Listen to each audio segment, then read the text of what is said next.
We are. Now we're live. Good morning, Garrett. How are you doing today? I'm doing awesome, Mark. How All are you? right. It's good. I'd like to welcome you to the show. This is Real Talk. I've been doing this podcast now for right before the pandemic hit and been looking. A matter of fact, I couldn't get you last time we had you slotted. You got COVID. Remember that?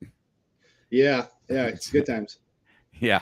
I can. Well, that same thing happened to me back in last December. Even though we were all the vaccines and stuff, we still got COVID. And so Yeah, I think we everyone's missed going to each get it at least once. and yeah. So this was this was going to be a fun. We worked together a little bit in Chatsworth on the Chamber of Commerce. That's how we kind of met, and then we realized that we kind of chew the same dirt back in the martial arts world, Yeah, and so that's our connection for sure. So, Garrett, I'm going to go ahead and let you introduce yourself, and if you have family, and then we'll just get going with this interview. I'm looking forward to it. absolutely. So my name's Garrett Olgin. I'm 45 years old. I've been doing martial arts for a little over 40 years, and I have two boys, Gavin and Gabriel, and my wife Marcia, that are a great support to what I do. And yeah, I'm looking forward to this interview. It's good. So, Garrett, let's talk about the beginning about your martial arts days. So you also had a school, is that correct? Yes. So I owned a company called A&G Martial Arts. I opened up my first studio when I was 19 years old, right out of high school. And um, what I did is I designed the studio to be built on the grounds of a private school. So this way, originally the owner of the school was going to dismiss a few students for having anger issues, and I came by and I explained that those are the easiest people to work with. And so they gave me a shot at it, opened a studio, and I was sold out at that place. We had about 60 students within the month. Everybody wanted to do it. And it worked out really good. We were able to change a lot of lives. So eventually we branched out and opened up seven more. Yes, no, I didn't know that. Now, so where was your first school at? Do you remember Pinecrest Elementary Schools? I do remember Pinecrest Elementaries. Yes. Yeah, well, the original one was in Van Nuys off of Sherman Way in Hazeltine. And I went there as a child. And so I had a soft spot and uh, came back there as one of my, business models. I wanted to bring it back to a place where I wanted to hit it at the root. Everybody wants to do martial arts. You know as well as I do, one of the number one issues getting people into martial arts is getting them there, getting them from A to B. And there's Yes. always these reasons, dinner's cookie, whatever the case may be. But getting there was hard, just like a gym. Everybody signs up, but nobody goes. So what I That's right. did was I designed this idea that they would show up every Monday, Wednesday, Friday, but I would mandate it. And so this way, even though a lot of schools would offer 5-6 days a week, you know, the students that really wanted to take into it, all of what they offered, they were going 4 to 5 days a week. But the ones that didn't know what their value or capabilities were maybe going once a week. So now I was able to really show everybody what their capabilities were right after school. So there was no excuse. And by the time their parents picked them up, they were already done. Yeah. So that's I don't know if you know this, but I did after school programs in Pinecrest myself. Um, No. Yeah, actually, I think I remember something about Thousand Oaks, right? yes, we did. Matter of fact, I had a few of. We had Simi Valley when it was here, and I don't know. Is there any Pinecrest schools left at all? No, no. Yeah. The school sold. Some of the locations are still there, but they got bought by other school organizations. So I mean that's good. It didn't get torn down for like an apartment building complex. Right. Yes, that's true. So, and that's very unique that so as you started an after school program and had Yeah, it.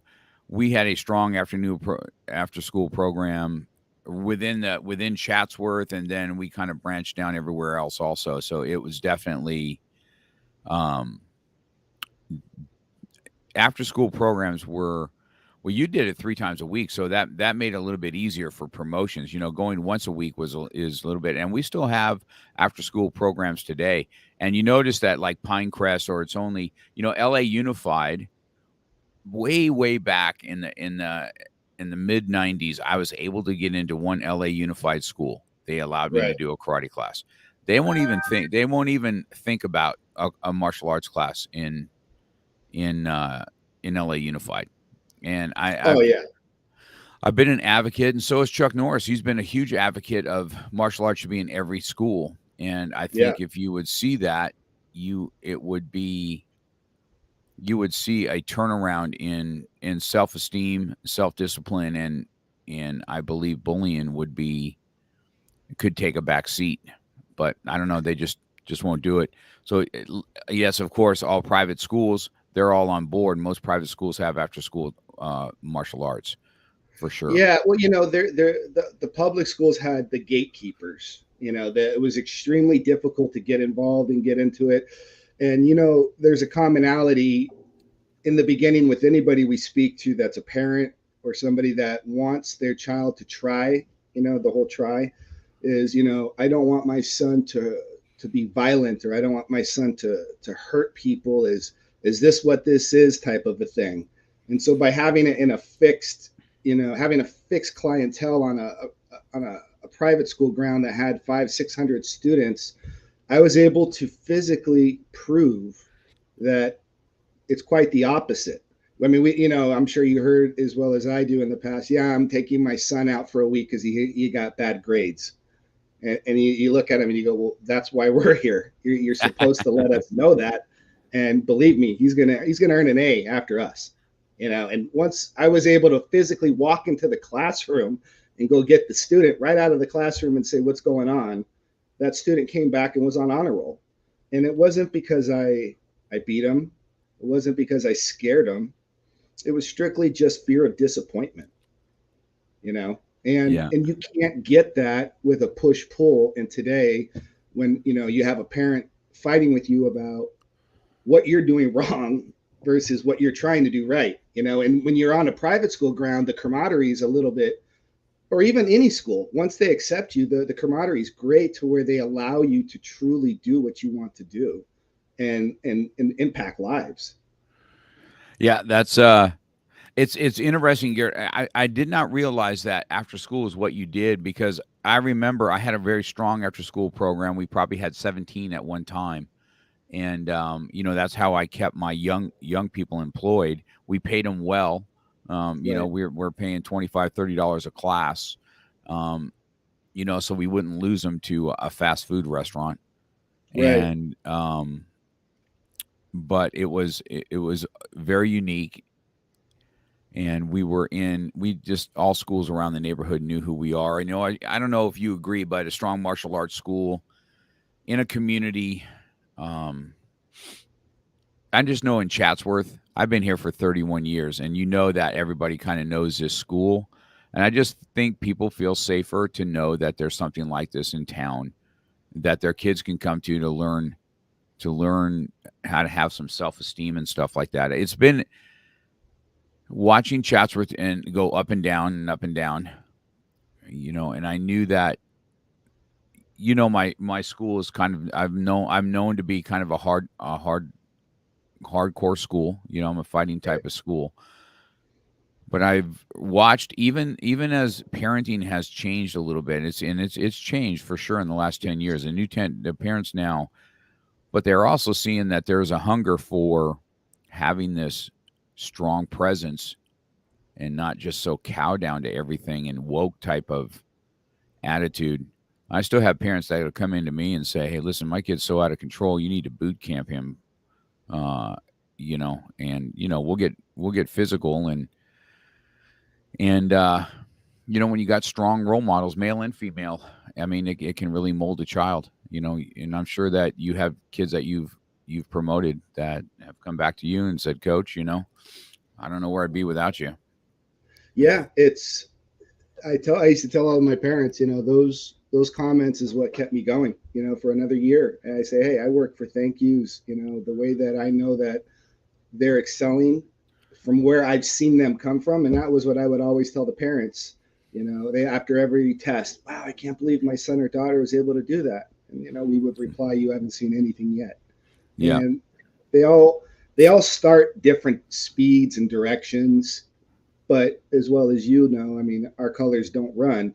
So black belt is always the same at the finish line. And when those parents would see what those kids could do, you know, that to me is worth everything.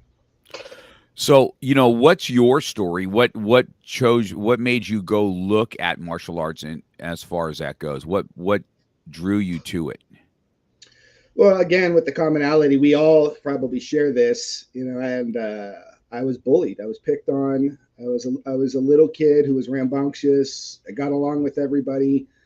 I had another kid who picked on me, you know, and ironically, they sent this boy to the same martial arts school because back in the 80s, you know, the teachers would go and talk to the parents and they would explain to them, listen, your son has some anger issues and we need to take care of this. And so they would, you know, utilize our martial arts as a way, a tool, an outlet. And so this boy got sent to my studio out of all places, and he saw me there and was flabbergasted that I was there because he kept picking on me and he didn't understand why I never fought back. And I was there in the studio, and one day we did the traditional where we stood there every day. We would hit into our stomach to, you know, take it in, That's pass right. it to the next person, take it in. And I know they don't do that anymore. We stopped doing it. And so this kid gets hit, falls down. I don't fall down. So he gets really, really, you know, interested in what makes me tick. We still keep training. I fast forward ahead, and he's not able to do the drills that I do. And then we board break, excuse me. He bounces off the boards, and we ended up becoming best friends. Isn't And that that's yeah, such a we came back to school, you know, later on, fast forwarding even further, and he was just somebody who wanted attention. But you don't identify that issue, and that boy grows up in an environment where chances are he might have been left alone, wasn't worked with, and now he doesn't understand his own abilities, and maybe he or she causes damage before it's too late. And that was really a good person, you know. And so it inspired me, especially being the youngest in my family. I was picked on all the time. So I was always watching those B flick kung fu movies, and I was amazed on how one yeah. person take on, you know, 20.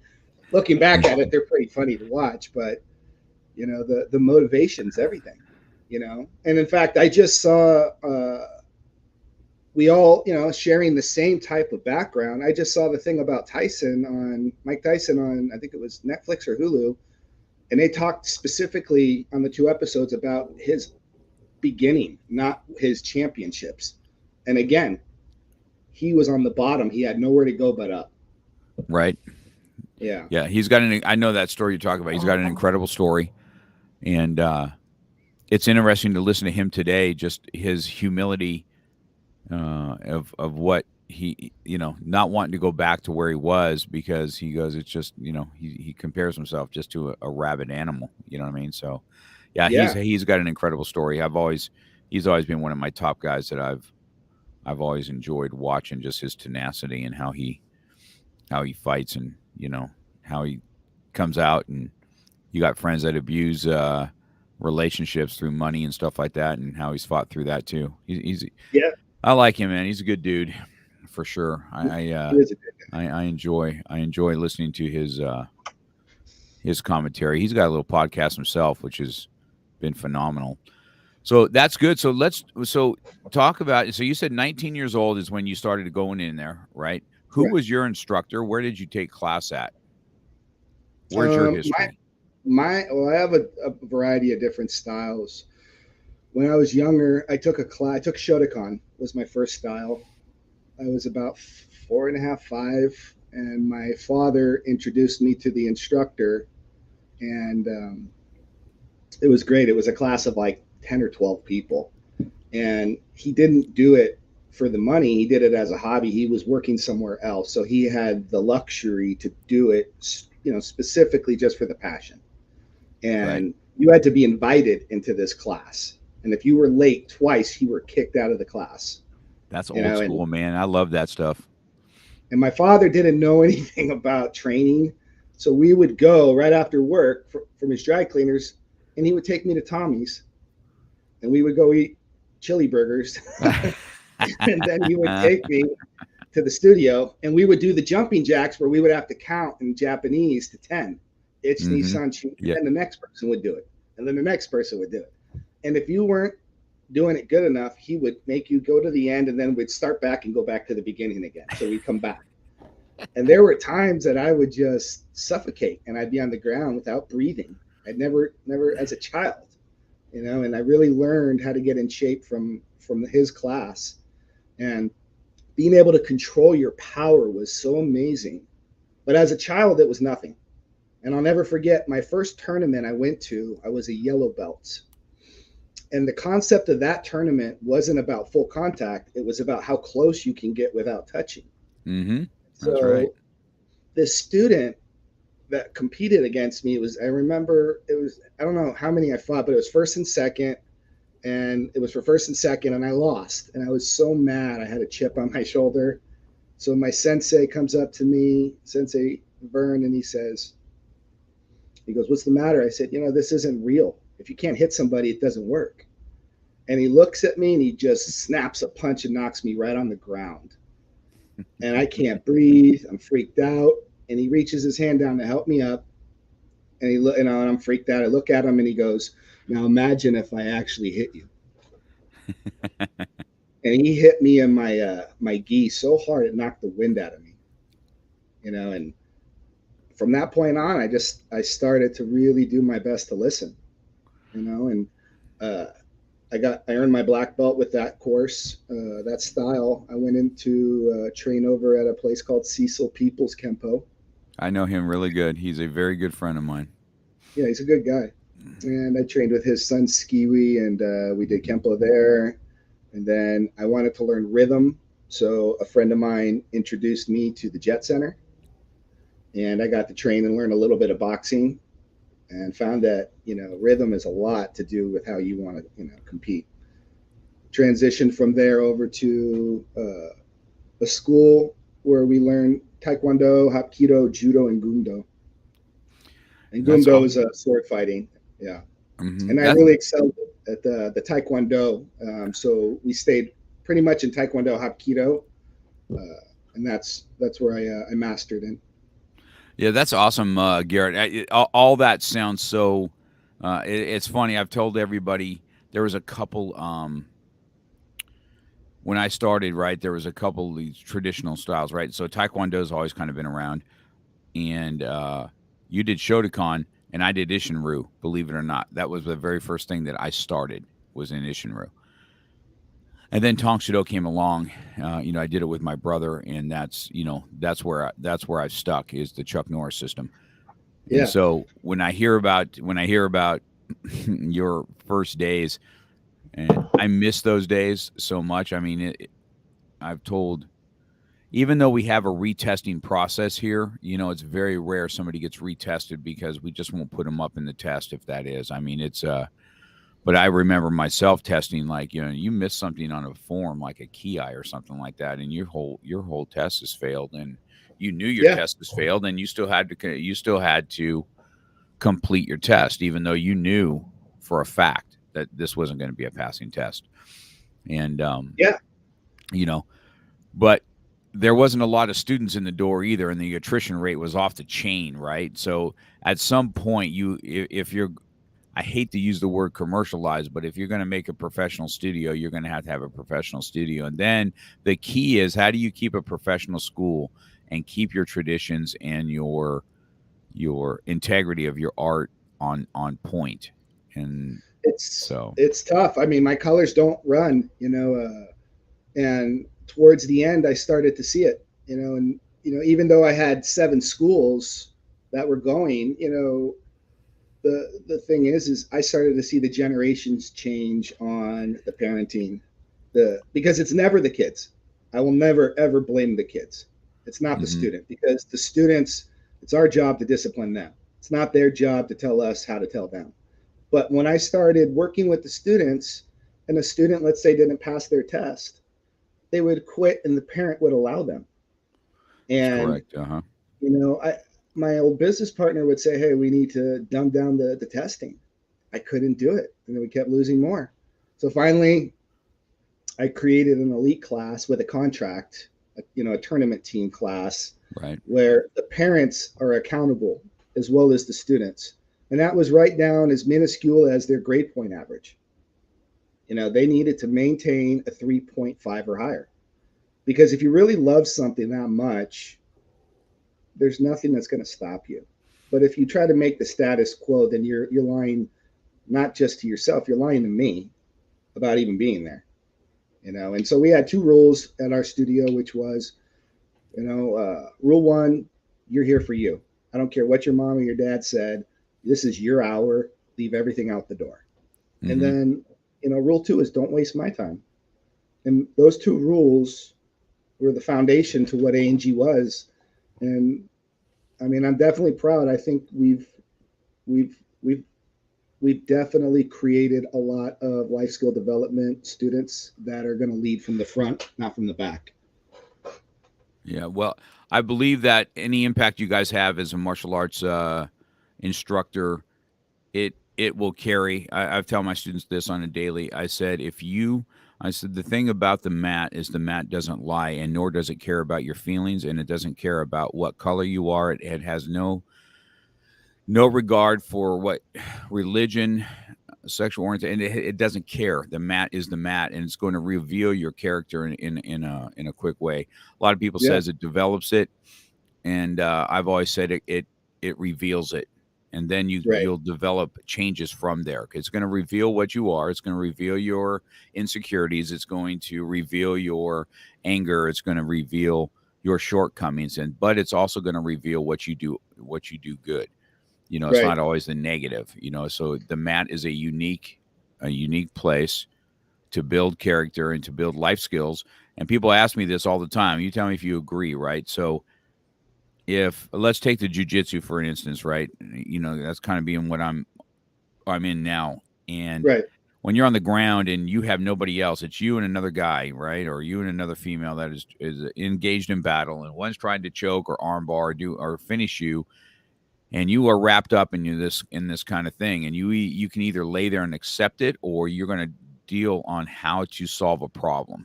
How am I solving this problem? And am I going to give up in the middle of solving a problem, or how does that affect? And I just don't, I can't think of anything, any class, any, uh, you know, class that you can take in school that is going to teach you as much practicality as a mat. Do you agree with that? 100%. 100%. In fact, even stepping outside, anywhere you go, anything that's interactive is going to allow you to be more involved, and not take a back seat to it. When you're focusing on the mat and it's just you and somebody else and you're doing jujitsu, for example, there's no timeouts. When you're going, it's about what your capabilities are, and when you're finished, what's good about that win or lose is it's honorable. You're learning, there's no losing. Losing That's is correct. learning. That's right. Hmm. The That's people that it's show up to the mat, those are the ones that lose. That's correct. And the ones that quit right before they win is just it just rattles me. I'm a little bit Mhm. older now, so I mean, I really used to take it super personal when kids would stop at black belt, get all the uniforms and stuff, hang it on the wall. I used to take it so personally that it would rattle my head like what you are missing the entire point of what you just spent years getting. You ran And the LA Marathon and just took a cab at the end. what that's that's right. It's Yeah. that's a great analogy. So with also I guess you authored a book on bullying. Let's talk about that. I didn't realize that until your bio either. Getting to know you a little bit more. I'm like, because I'm finishing up a book now, and my book's called Beyond the Mat.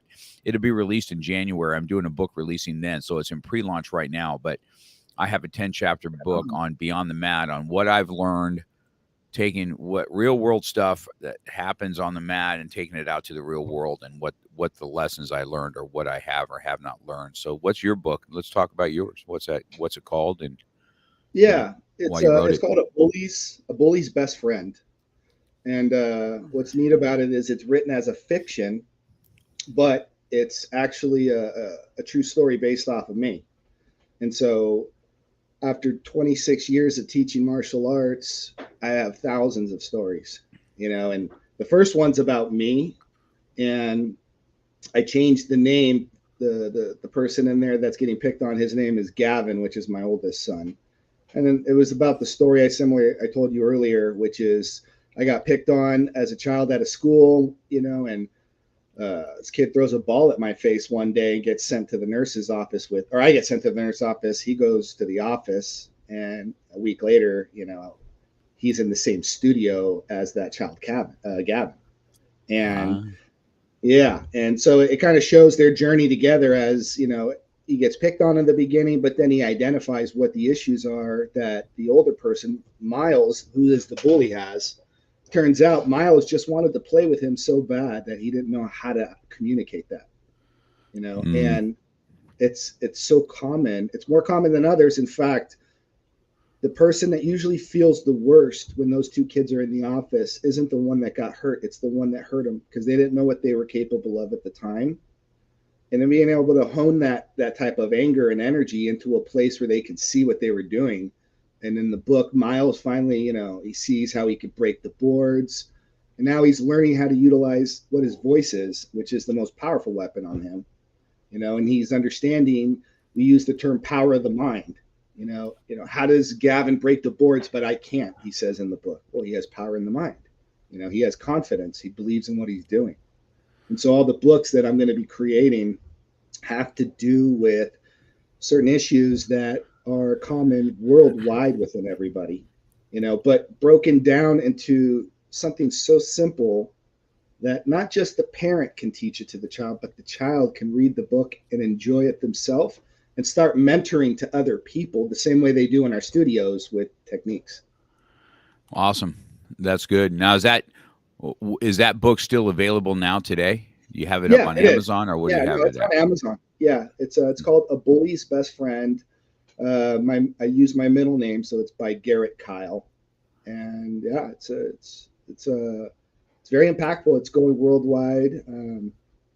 I'm very happy. I get people that call me every now and then. They tell me that their son is no longer bullying, and so it makes me feel good. That's good. So we'll make sure we put that in the link, and then those of you that are listening on audio now too, um, you guys have got the book. If you got to hit rewind, go ahead and hit it now, and we can order that and put it out there. But I'll put it on the bio on my website also, for you for people to come and take a look at it. Yeah, they'll Authoring enjoy has it. been something that I have really I've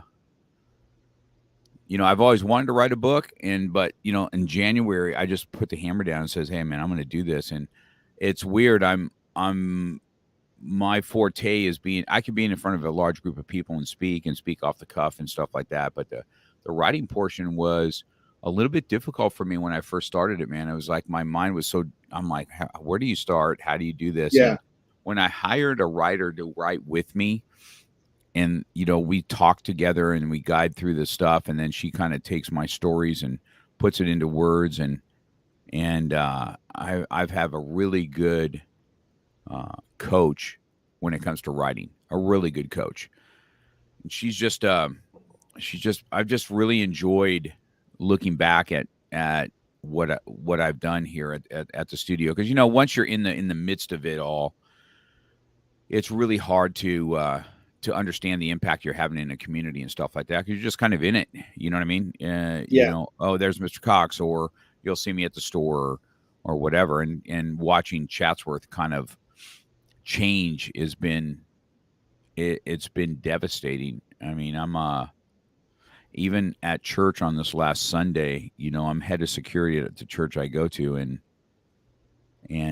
we had just somebody so high on crystal and alcohol, and gangbang tattooed from head to toe, that we had to deal with. And I'm just like, man, you just didn't see this kind of stuff 10 years ago, especially in a church. Another shooting in Oregon yesterday, mass people, you're going shopping, you got to worry about you know you know you I don't you just have to have martial arts. I don't know what else to tell you. People call me paranoid all the time. I said, wherever I go, and uh I believe in concealed carry myself, but I also believe that there's some people that shouldn't have a gun at all. And so, Well, you recognize it, and you've been trained that it's a tool, right? yes, Yeah, right. and because it's a tool, you don't accidentally take a hammer to your head and and hurt yourself. You understand how the tool operates, and you're very honed on it. But going on to how things are changing now, it is practical, and the martial arts schools that are still around and teaching need to start teaching practical, not so much traditional. Because I myself, 3 months ago, 2.5, 3 months ago, I was attacked in my car by a homeless person on drugs, and if it wasn't for me carrying my tools from when I used to do professional bodyguarding, I was able to take and cuff him and call the police. You Mm-hmm. know, but Right. what if that was my wife? What if that Co- was somebody walking their child across the street with their, you know, just no way of defending themselves? So absolutely, it's become something that you don't want to go and try it on people, but what you want to do is have the confidence that you can walk down any street you want to. The second you don't feel confident, then that's that's that's a crime. that's 100%. And people, if they see you also, you're kind of a big dude yourself, you're an avid lifter and stuff like that. And, you know, they have no qualms coming up on me either. I mean, I'm thinking to myself, if they're gonna would come up on you and I, what are they gonna do to somebody that's on the weaker side or the older side or whatever that is? That's always in the back of my head all the time. Like, Well, especially if they're on drugs. right. Drugs will numb the wits and the thoughts, allow them to take the pain. Hmm. Someone that doesn't understand where pressure points are in the body, they're just waiting to get hurt back. If someone coming at me has cocaine or PCP in his system and he's not stopping, I don't want to punch him in his arm.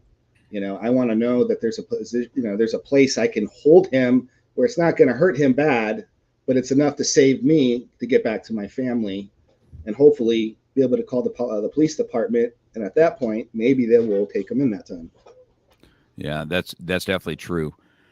That's definitely true. So this is a good segue into the second half of what I've been looking forward to talking to you about, because you and I have had there's a business side to martial arts also, and it's a martial arts is a business that is not easy to start and it's not easy to maintain. And I think part of it, and I don't know if you agree with me or not, but I remember, part of it in my book too, I tell this story about I've wanted a school. I was able to, the way I got my school was unique in itself, but also 6 months into me having a school, even though I had enough students, I started as a ministry right here at Chatsworth at Rocky Peak. But even as it came down and we came down 6 months into this, I'm looking at it going, I was a pool man at the time. So I cleaned pools in the morning and then I would teach class at night. Yeah. And I was like,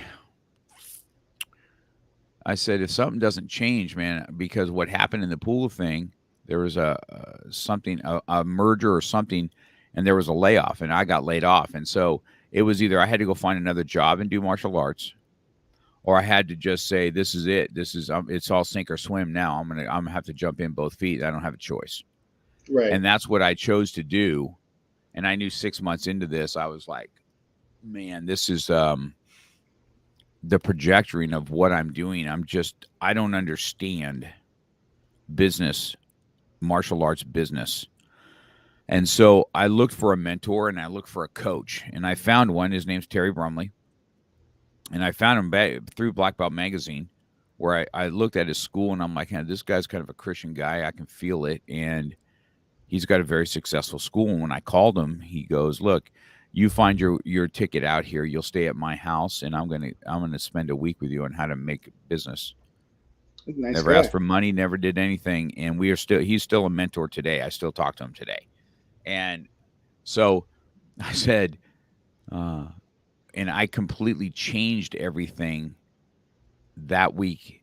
And when I came back, and this is when my school really kind of exploded, when I understood that there's different programs that have to be. And um, goals, how you teach a class, the energy that you have a class, finding Yeah. out that the old ways were not the best ways, just beating everybody down. And this is how, you know as well as I do, this is how we grew up, right? I was in Yeah. March, you're in fight class, and if you were weak, you would never make it. Okay. You're just Yeah. not going to make it. You're just going to get beat down and oh, well, that's just the way it goes.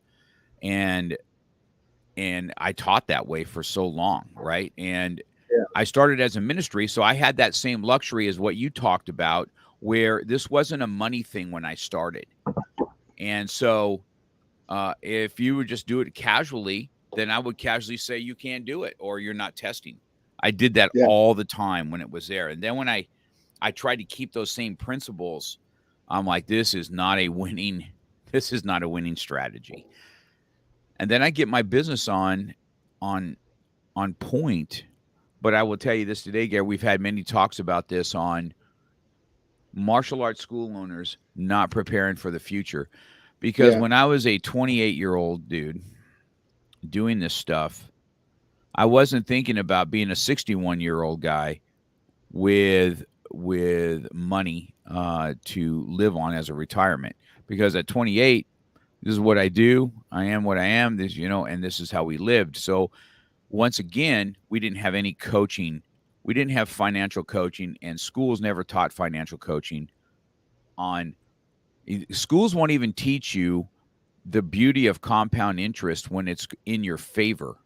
You know, when you're in debt, compound interest is just an enemy. But when it's in your favor, it can grow to millions of dollars.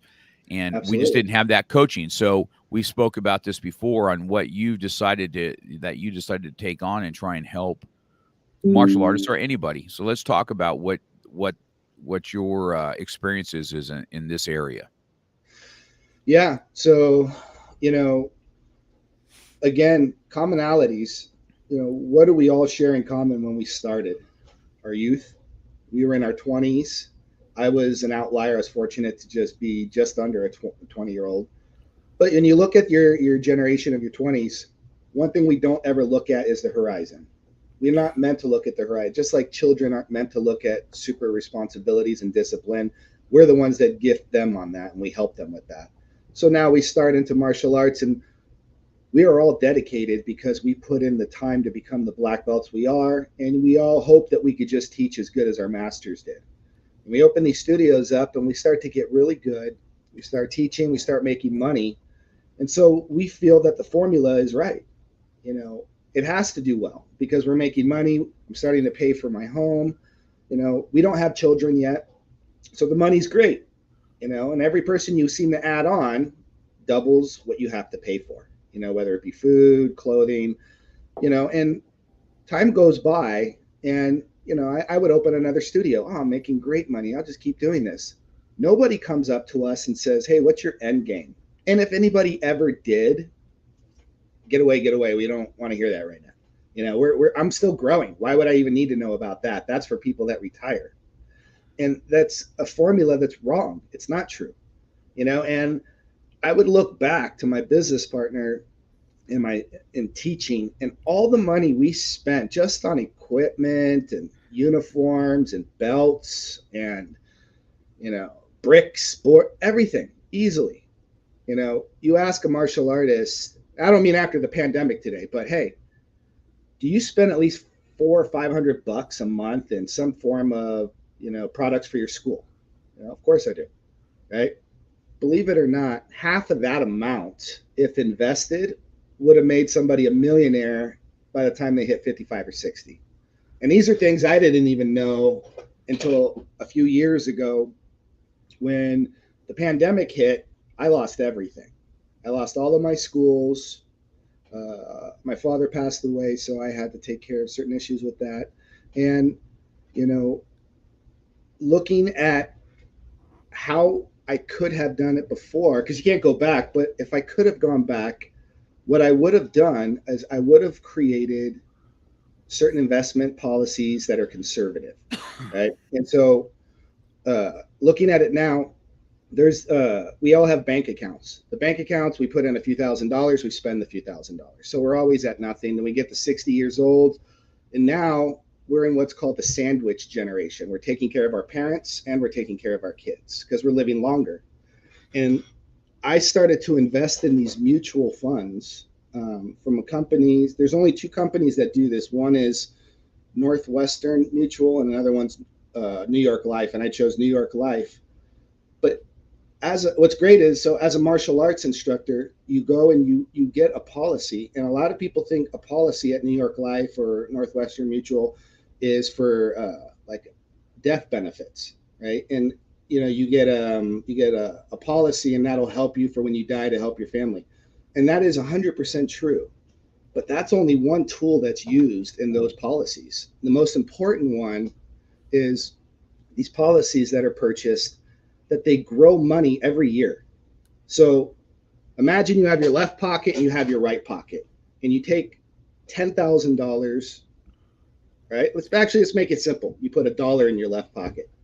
How much money is that pocket earning you every year? In fact, with inflation included, it's actually losing you money.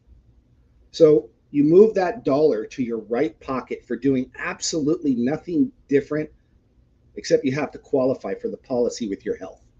Now, as a martial arts instructor, I would hope you could in your 20s, right? And now you're earning $6 instead of $1 every year. So now you have money working for you. And you go and you start adding $200 to $300 a month. And they have these things where you can pay them off in 20 years, all the way down to 5 years. And you pay this off, and the money continues to grow for the rest of your life. And it's not a gravy train. You're not looking at this like you're going to go and just live a millionaire's life. But where is our money going to come when we stop teaching? Where does it come from? Because if you rewind time and we look at our masters, they came from a generation where they believed that their students would take over the schools and they would continue to be paid a percentage for the rest of their lives because it was their name that created the schools. And I started to see that didn't happen anymore in the 90s. All of these masters that were retiring, their students were changing the names of the schools, and they were saying that doesn't work anymore. That tradition, and I saw that tradition when I lived in Korea. In 2000, when I lived in Korea, you would pass a studio on to your student when they reached a 4th degree and they were able to maintain it, and you would get something and you'd live humbly. But you would live and you would receive something. That doesn't exist. So now the concept is simple. You just switch from one pocket to the other, and you start to look at it as a utility payment, and you pay it. And if you can pay it in 15 years, good, in 20, good. But when you're done, you never pay a dime again. And now that money is working for you. And you make even more, you buy more policies, right?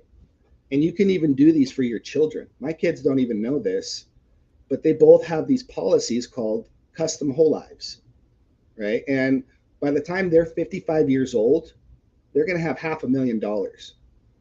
Now, that's not, with inflation, this also grows with inflation too, these policies. Mm-hmm. But, I want my kids to live a life where they go and do what they want to do. If they want to teach martial arts, and that's great. But I also want them to know that they have something to draw from for the rest of their life too. Because if the government has a formula and it works, the military has a formula that works, we should be doing the same thing, right? My brother just retired from the federal department with his wife. They both have money coming for the rest of their life. And we change lives. We deserve the same thing. Unfortunately, 90+% of us don't understand how this works. And it's so simple, we look beyond it. I was spending $500 a month on my, what was that? The phone company that went out of business. Remember the one where you can press the button and you can talk to them on the microphone? Nextel. Nextel. Well, I didn't have a landline, so we were spending $500 each a month back in the 90s. If I had that policy for $500 at my health back then, oh my goodness. So let me ask you about that, because whole life type policies that you're talking about have such a stigma with it. Mm-hmm. Yeah, for some absolutely. reason. And they're connected with the stock market. That's why I said New York Life and Northwestern. If you Mm, get a policy that's not connected to the stock market, then, and don't get me wrong, the stock market is amazing. I think people should invest as long as you understand that the stock market has a 20 to 30-year span that you should be investing with. It's like a drunk person that goes up and down the stairs. It goes up and your stock goes back down, but it goes back up and it comes back down. But if you look at the consistency, it still moves upward through time. You just don't want to be drawing from it right away. But you step away from that and you go to a mutual fund, and it doesn't go up and down like the stock market. It just goes up, and it's guaranteed your money. And it's right. been And around then New York Life. It's been around since 177 years.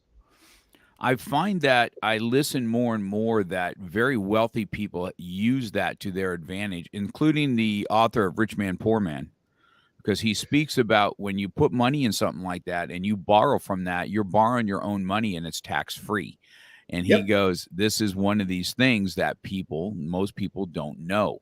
Right. And he goes, and then I guess you also have a policy. I guess you buy into a policy that's worth so much that you're paying off at the end. And that's I guess that's the difference between term, because when you get my age and you try to have term life insurance, it Yeah. is a mint of money, right?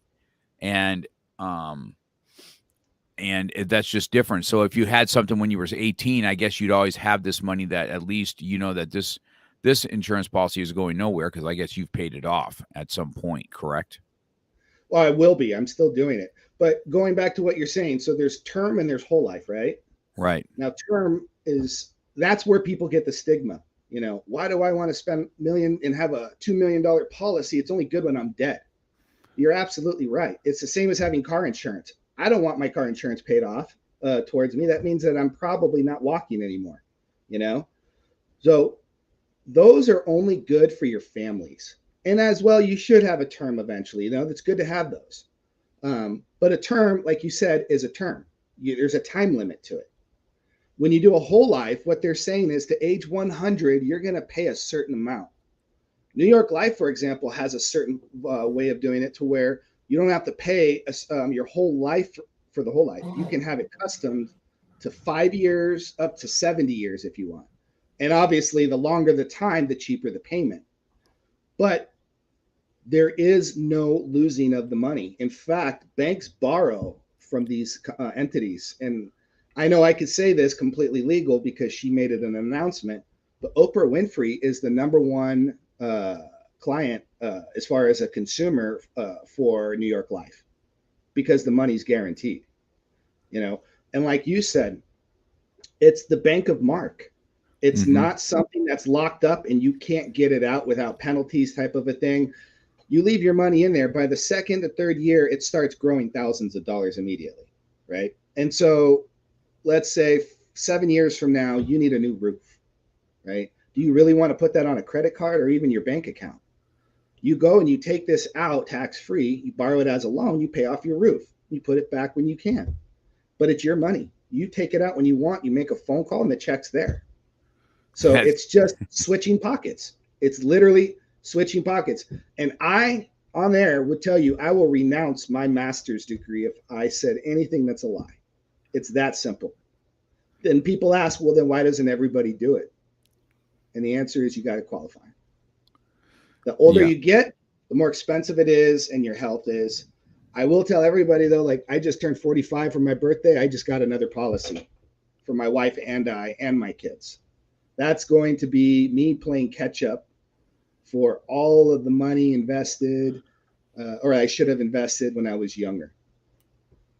So does that mean somebody, if they want to start something for their children, even adult children, that's something that can happen if they qualify health wise? You can start it for your children, absolutely. You know, Mm-hmm. uh, you can't get insurance for your kids without you being insured, but you could buy, let's say you wanted to buy your kids whole life, you can get yourself a 1 year term life insurance minimum. And then after that year, you don't need the insurance, but they're covered. Mm-hmm. Got it. Yeah. Yeah, that's yeah. See, this was there's such a stigma with whole life.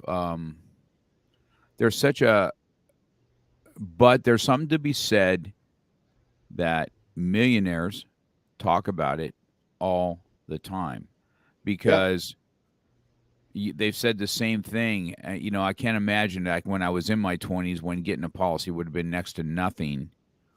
And you're right about that, right? So you've invested this money over these years and you want to buy a car, you don't you're borrowing your own money at that time and you're paying back your own money and it's Yeah. tax free, right? You get to pull out money that's tax free. That is just amazing to me that you're not and Kiyosaki says it. He goes, "This is one of the ways that the wealthy don't pay taxes." You know what I mean? Well, This look is at it one this way just too. Both my kids have these policies, right?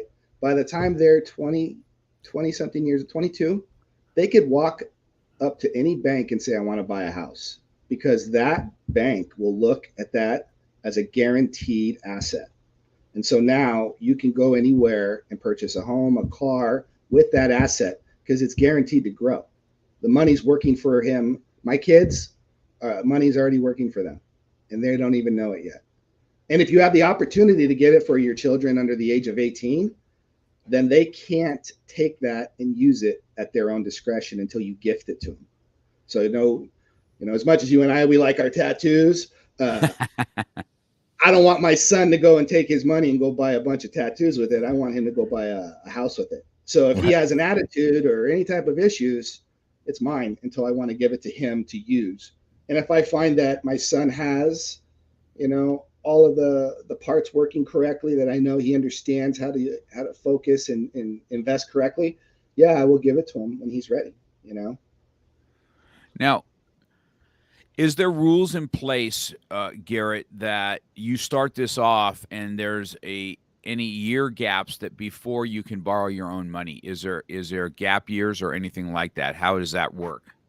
No, the second you start earning, you can. The first year you don't make anything because, just like anything, it goes to the taxes and whatnot. But the reason why this is all it works is you're taking this policy, and this policy pays the taxes, it does everything else, and you're making a profit on what's called it's not a profit. That's the key to it is, sorry, I'm trying to think, it's on the tip of my tongue, but what's that called when you have a leftover? Um, like you made a profit, but then actually there's even more than that. I can't think Oh, of a the term. surplus. The surplus. Yes. So New York Life doesn't invest in the stock market. They have so many multiple different investments they do with companies that they own. They own like the biggest real estate in the world, worldwide, that they make so much money off of all of theirs that they have a surplus every year, millions and millions of dollars. You're the policy owner when you have a mutual policy. When you're part of a company, which are hundreds of them, for life insurance that are connected to the stock market, those companies own your policies. They choose what goes up or down.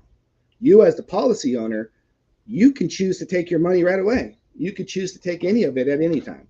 So every year, in the best interest of you and your family, you decide you'll get a statement that says, hey, Mark, you've made so much amount of money. What do you want to do with it? Do you want it to go back into the policy to buy more policy to grow more bigger money for you?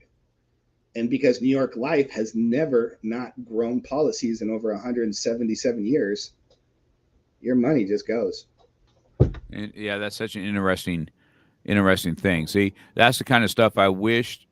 It takes a certain person to have these conversations. Because as you get older and stuff like that, you're going to only listen to you know people that love and trust. You know what I Yeah. mean?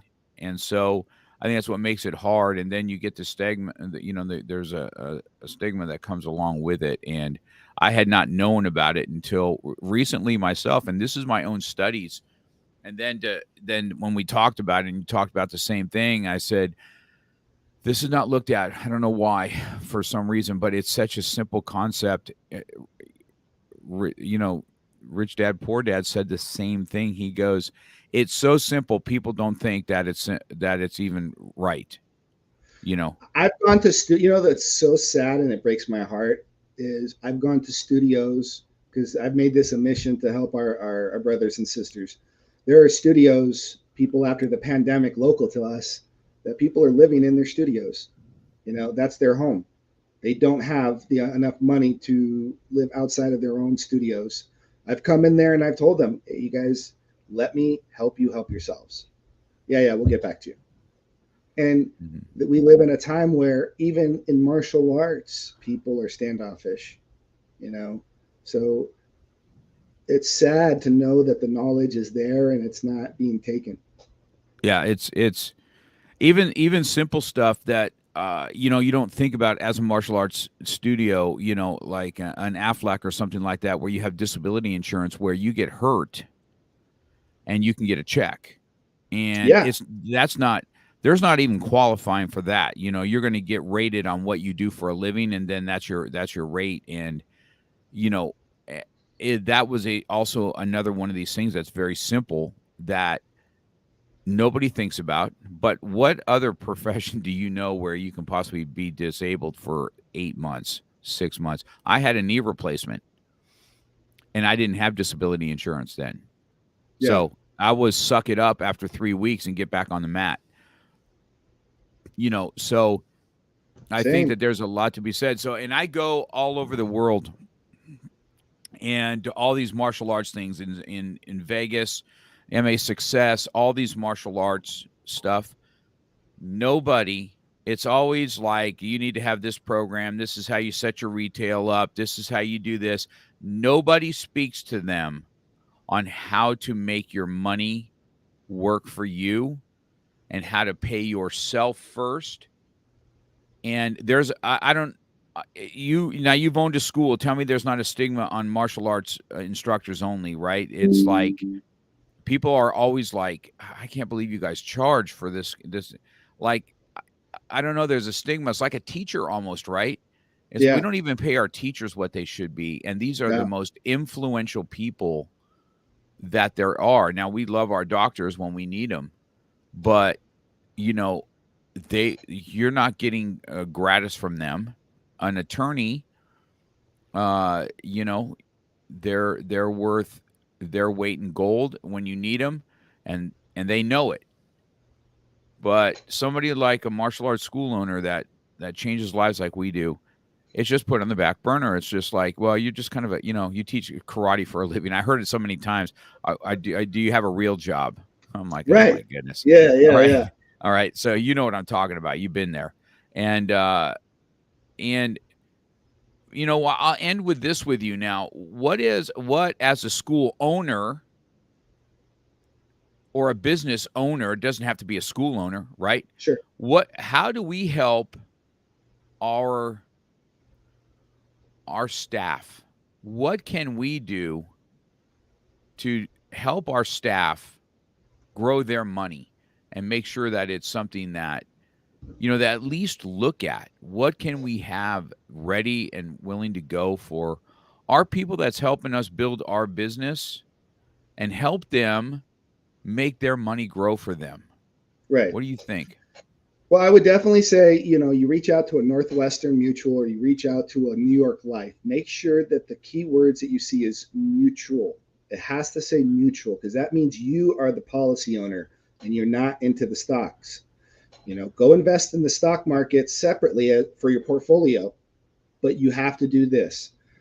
And any school owner that has instructors that are working with them, if you were to call someone like New York Life and you said, listen, I have a studio and I got 4 instructors. I want someone to come down and educate them on what it is they can do for their life to have an end game with a policy. How can I get I heard you guys have custom whole lives. Can you come down and do a luncheon with us? They do luncheons. They will come down and buy lunch for you guys and they'll sit there and they'll show you an educational thing for 20 to 30 minutes. It'll blow your minds. Like what I've just talked about isn't one iota of what you're capable of doing with these policies. There's like 10 different things you can do, that we haven't even got into. And at the bare minimum, just like having endorphins going and being in martial arts, the second you're done with doing that policy and you sign it, you breathe. because there's a piece of you that knows that I've done it. I've taken care of my family. I could go tomorrow now and I'm cool. I'm good. And in a pandemic, those are bold words. Mm. That's yeah. That's so the simplicity of it, and that it's not taught to our kids, and And you you give them know, my phone number, I will go out of my way to talk to anybody to help them. I will help anybody that wants to be helped. As long as they want to be helped, you know, that's what we do. yeah. And I think that you come in my world, in a martial artist world like I own, right? You're going to get several people listening to this today, and it's just not for martial arts, just so everybody knows, right? This is making your money grow, um, in a way. And I'll be honest with you, I went on this app, right? This Acorns app. This is something that just rolls your, when you swipe a credit card, it goes to the next earliest dollar and it invests this little bit of money for you now. Um, and I said, wonder what this account is. Now I've had it open for 13 months. I don't even know. I set a parameter for it. And so everything that gets rounded off, my change gets rounded off. And then I said, okay, I want like $20 a month put in. Well, I looked at it in 13 months. I have $1,782 in there because they invest every dollar, right? I'm like, holy shit, what? And I just looked at it the other day, and on this is how simple it is to take money and put money aside, and the Yeah. amount of money that we waste. I wasted so much money, Garrett, as a young guy. Two major leasing cars, leasing two cars at a time, two car payments, $1,300 a month in car Yeah. payments, and not investing in my future. I failed miserably at that, and it's just something, man. This looks like this is one of your boys here. This is he's saying, "What's up, Master G?" This is Tristan saying hi. Oh, it's one of my black belts. Yeah. So Yeah. he's he, Really good to he's see that. he's here listening. Um. So anyway, I think that's a good place to end, Garrett. I know that in the future, a cup of coffee is going to be warranted, and because I want you to help me help my staff. I've been looking forward to this for a long time because I know where your heart is. Not to mention you're a martial artist, and not to mention that you know exactly the pains of having a business like this, and we don't really have any end games in mind. I mean, imagine the pandemic hit. Now, luckily, one thing that I learned from my mentor is if you can own your property, you have Yes. less. And I own this piece of land that I'm on, this property. Yeah. And if I didn't have such a low mortgage, I couldn't imagine if I had anywhere from a $6,000 to $9,000 a month lease. Right. I would have been hammered, right? It's owning the property is what saved it. But can you imagine when you needed something to keep afloat, and you had a policy that you've done for 20 years, and you have a $500,000 in it, and you're like, okay, well, you know what? I'm going to take $30,000 out of it, tax-free money, and make sure that my studio does. It is just such a simplest thing, and I'm like, man, how did I not have somebody teach me this when I was a young man? So And Mark, pissed off. let me ask you this: how fast does 20 years go? Oh my goodness, bro. If you told me that I'm on the second half of my life now at 61, because you know me, I'm still hitting the mats, Oh man. yeah. Oh yeah. And in my head, I'm 25 years old, but I'm like, but Gary V says something very, very unique, because I always catch myself going, "What, dude? I'm 61. What am I?" He's like, "Do you understand how long you kind of live in these days, right? So even at 60, you still got 20, maybe 30 years of investing that you can still be doing." Right. And I think that one thing that I've learned as I've gotten older is, so I was just showing my students I said, here's my social security thing. Next year at 62 years old, I would be allowed to grab this if I wanted to. I said, look how much money I'm going to get a month. $1,283. I'm like, are you I said, if I would have invested my own money, this $1,282 would be nothing. It'd be a drop in the bucket of what it would be spending money. And I said, you have to wait till you're 70 And even at 70, I'm getting $2,300 a month. Think about that. Yeah. How you living on 2,300? You ain't, No. right? And so I've always been this thing that, I don't want to. I'm not a big. I'm not a big saver as much as I want to be an investor, right? So I didn't really learn that either. Is what I'm doing, is it turning? That's why I stopped buying new cars. I haven't bought a new car in, I don't know, at least 10 years. Yeah. Any car I do, I pay it off. It's my car. I don't care about the status or the Jaguar I used to have, and rolling up to the studio in a Jaguar, and I'm just like, this is the stupidest stuff I've ever did in my And life. all we did was go from A to B, right? We just That's went to the right. studio and back home. That's right. It was a big freaking nothing, right? And I was like, I just, such a waste of time. So this is gonna be good. I'll look forward to having some coffee with you, Garrett, and you can point me in the right directions of what we have, and because I'd like my son. He's 30 now. I said, son, you're already 30. Why don't you think about that? Yeah. And how fast it goes, how fast your 20s go. If you think your 20s go fast, wait till you're in your 30s. It's a blip. And I remember my 30s, man. I was in my prime, man. I was competing. I was just a freaking beast, Yeah. right? And it goes by so quick, and I'm just like, I couldn't even do half the stuff I did in my 30s anymore. And so, it's been a good chat with that. I'm hoping somebody gets something out of this, guys. And Garrett we'll have the audio portion of this downloaded. It'll be on my Cool. website. Garrett, you'll be able to share it on your platform also. I'll encourage everybody to kind of listen to this. I've got some other connected leaders that I have that I believe, just as simple half, the second half of what we spoke about would be awesome.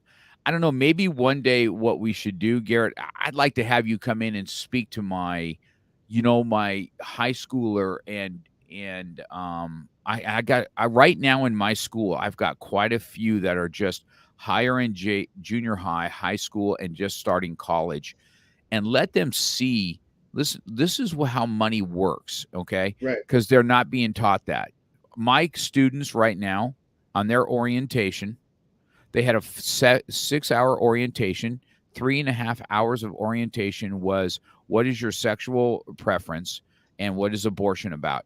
What does that have anything to do with how are my kids going to survive when the world smacks them upside the head on a continual basis?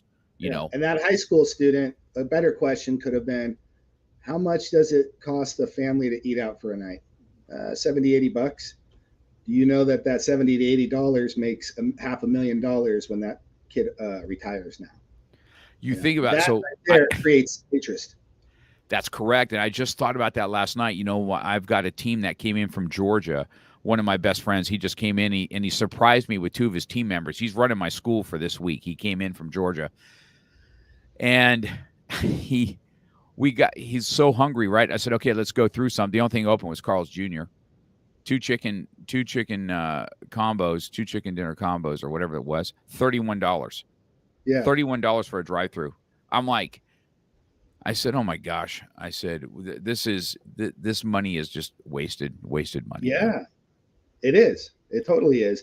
I mean, $80 makes me feel good knowing it's going to somewhere. Yep, that's true. All right, man. I know you got a busy day ahead of yourself, man. That was such a good talk. I look so forward to this, man. This is really awesome. I'll make sure that I have everything dumped out for you on audio. I'll send you links and everything. I already tagged you in this, and it's also up on YouTube now. I sent you in your messenger. I sent you a YouTube link also where this will be. So it'll be on my YouTube channel at Real Talk with Mark Cox. It's on the Facebook Live, and then my website is just my name, www.markcox.com. That's where all my episodes are. I think you're close to number 70 or something like that in my episodes, and so you'll be highlighted out there. I'll make sure there's a link also on my website for your book if people are interested. Sound good? Terrific. Thanks, That's Mark. right. I appreciate it.